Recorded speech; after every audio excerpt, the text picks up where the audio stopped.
যারা বলে ছেলেদের হাসিতে টোল পড়লে ভালো দেখায় না, তারা হয়তো আমাদের লিডার সাহেবের হাসি দেখেনি।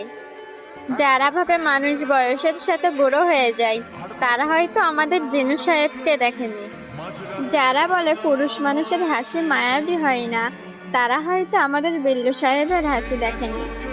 যারা বলে চিকন ছেলেদের ভালো লাগে না, তারা হয়তো আমাদের হবি সাহেবকে দেখেনি। যারা বলে পুরুষের চোখে মায়া থাকে না, তারা হয়তো আমাদের মসি সাহেবের চোখে চোখ রাখেনি। যারা বলে দেখতে সুন্দর হলেই মানুষের মন সুন্দর হয় না, তারা হয়তো আমাদের বদ্দের হাড্ডিকে দেখেনি। যারা বলে মানুষ সময়ের সাথে বদলে যায়, তারা হয়তো আমাদের কুকি সাহেবকে দেখেনি। আর যারা কেপপ জগৎকে হেট করে, তারা হয়তো বিটিএস নামক ব্যান্ডের ফ্যান্স এবং আইডলদের একে অপরের প্রতি ভালোবাসাটা দেখেনি।